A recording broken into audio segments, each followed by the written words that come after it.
మహాశివరాత్రి పర్వదినాన్ని పురస్కరించుకొని స్థానిక సీతంపేట వాటర్ ట్యాంకుల ఎదురుగా ఉన్న తేతలి కనికిరెడ్డి బస్టాండ్ వద్ద గోదావరి పరిరక్షణ సమితి అధ్యక్షులు రాజమహేంద్రి విద్యా సంస్థల చైర్మన్ డాక్టర్ టీకే విశ్వేశ్వరరెడ్డి ఆధ్వర్యంలో భక్తులకు పులిహోర మంచినీటి ప్యాకెట్లు పంపిణీ చేశారు। ఈ సందర్భంగా ఆయన మాట్లాడుతూ గత ఏడాది కంటే ఈ ఏడాది గోదావరి రేవుల్లో భక్తులకు అధికార యంత్రాంగం మంచిగా ఏర్పాట్లు చేశారని ప్రశంసించారు। అయితే వచ్చే ఏడాది జరిగే గోదావరి మహాపుష్కరాలకు ట్రయల్ రన్గా ఈ శివరాత్రి వేడుకలను భావించడం మంచి పరిణామమని అన్నారు। అయితే గోదావరి స్నానఘట్టాలకు సమీపంలో భక్తులకు మొబైల్ టాయిలెట్స్ ఏర్పాట్లు చేస్తే ఇంకా బాగుండేదని అన్నారు। తెల్లవారుజాము నుంచి భక్తులు వేలాదిగా తరలివచ్చి గోదావరిలో పుణ్యస్నానాలు ఆచరించారని అన్నారు। వారికి తమ వంతుగా ప్రతి ఏడాది పులిహోర మంచినీరు వితరణ చేస్తామని అన్నారు। ప్రతి ఒక్కరూ ఇటువంటి సేవా కార్యక్రమాలు నిర్వహించడం ద్వారా దూర గ్రామాల నుంచి వస్తున్న భక్తులకు మరింతగా మేలు జరుగుతుందని టీకే అన్నారు। ఈ కార్యక్రమంలో గోదావరి పరిరక్షణ సమితి సభ్యులు ఎస్వివి రెడ్డి, వింజమూరి భాస్కర్రావు, చుక్కా యేసుప్రసాద్, శ్రీను, సతీష్, వరప్రసాద్, రమణ, బెనర్జీ తదితరులు పాల్గొన్నారు।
సపరేట్ మాట్లాడుతాం అయ్యాక మాడతారా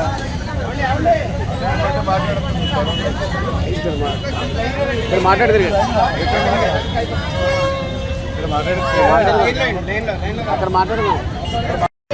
మహాశివరాత్రి సందర్భంగా మన రాజమండ్రి నగరం కోట్లింగాల గుడి దేవస్థానం యొక్క ఎంట్రన్స్ వెళ్ళే దారిలో సీతంపేట రాజీవ్ గాంధీ పార్కు ఎదురుగుండగా ఉన్నటువంటి మా తండ్రి గారైన తేతలి కనికిరెడ్డి గారి యొక్క పేరు మీద కట్టించినటువంటి బస్ షెల్టర్ దగ్గర ప్రతి సంవత్సరం కూడా పులిహోర ప్యాకెట్లు, వాటర్ ప్యాకెట్లు కూడా పంచిపెట్టడం జరుగుతుంది। అదే క్రమంలో ఈ సంవత్సరం కూడా మరి పులిహోర ప్యాకెట్లు, వాటర్ ప్యాకెట్లు డిస్ట్రిబ్యూషన్ పెట్టాం। దీనికి భక్తులు ఈ సంవత్సరం చాలా ఎక్కువ మంది, గత సంవత్సరం కంటే ఈ సంవత్సరం చాలా ఎక్కువ మంది భక్తులు రావడం జరిగింది। ముఖ్యంగా రేవులన్నీ కూడా బాగానే శానిటేషన్ కానివ్వండి, శుభ్రం కానివ్వండి బాగానే చేశారు। కాకపోతే ఏంటంటే మొబైల్ టాయిలెట్లు పెట్టడం మర్చిపోయారు।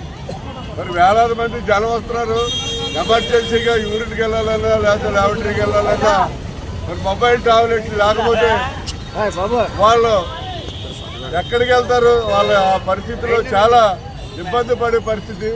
అది గురించి వాళ్ళు మరి ఈసారి ఈ మన పుష్కరాలకి కంపల్సరీగా గట్టపట కూడా మొబైల్ టాబ్లెట్లు పుష్కరాలు అన్ని రోజులు కూడా పెట్టేలాగా ప్లాన్ చేసుకోవాలని చెప్పి కోరుతున్నాం. అలాగే ట్రాఫిక్ కంట్రోల్ కూడా బాగానే చేశారు. మరి ఎక్కడ కూడా బస్సులు కానీ లారీలు కానీ ట్రక్కులు కానీ ఏవి కూడా రానివ్వకుండా ఈ వెహికల్స్ ఓన్లీ చిన్న కార్లు కానీ ఆటోలు మోటార్ సైకిళ్ళు రానిచ్చి ట్రాఫిక్ అంతా కూడా బాగా కంట్రోల్ చేయడం జరిగింది. మరి ఈ సందర్భంగా ట్రాఫిక్ బాగా కంట్రోల్ చేసినందుకు మన ఎస్పీ గారిని అలాగే ట్రాఫిక్ డిఎస్పీ గారిని సిఐ గారిని కూడా ప్రత్యేకంగా అభినందిస్తున్నాం. అలాగే మరి రాబోయే పుష్కరాలు 2027 పుష్కరాలకి మనం ఇది పైలట్ ప్రాజెక్టుగా తీసుకోవడం జరిగింది. మరి ఇదే రకంగా మీరు పుష్కరాలకు కూడా ఇంకా కొంచెం మాడిఫికేషన్ చేసి బాగా ఏర్పాటు చేసినట్లయితే మన రాజమండ్రి పుష్కరాలు కూడా సక్రమంగా జరగడానికి అవకాశం ఉంటుంది. ఈ ఏర్పాటు చేసిన కమిషనర్ గారికి, కలెక్టర్ గారికి, ముఖ్యంగా కలెక్టర్ గారికి ప్రత్యేక ధన్యవాదాలు. నాకు తెలిసి ఏ కలెక్టర్ గారు కూడా మరి శివరాత్రి ముందు వచ్చే రేవులు బాగానే లేదని పరిశీలించిన కలెక్టర్లు ఎవరో నాకు తెలియదు. కానీ మేడం మాత్రం వచ్చి పరిశీలించి వాళ్ళందరికీ కూడా డైరెక్షన్ ఇచ్చారు. ఆవిడకి ప్రత్యేకమైనటువంటి అభినందనలు తెలియజేస్తారు. అలాగే కమిషనర్ గారు కూడా రేవులన్నీ తిరిగి జాతరలు చూశారు. ఆయనకి కూడా అభినందనలు తెలియజేస్తారు. మరి ఈవేళ మహాశివరాత్రి వచ్చిన భక్తులందరికీ కూడా శివరాత్రి శుభాకాంక్షలు తెలియజేసి మళ్ళీ రాబోయే పుష్కరాలకి బాగా ఒక 10 కోట్ల మందిని ఎక్స్పెక్ట్ చేస్తున్నాం. దానికి కావాల్సిన ఏర్పాట్లు కానీ అవి చేయవలసిన మోడిఫికేషన్స్ కానీ ఇప్పటి నుంచి కూడా ప్లాన్ చేసి అవన్నీ కూడా చేయాలని చెప్పి మరి రాష్ట్ర ప్రభుత్వాన్ని కోరుతున్నాం.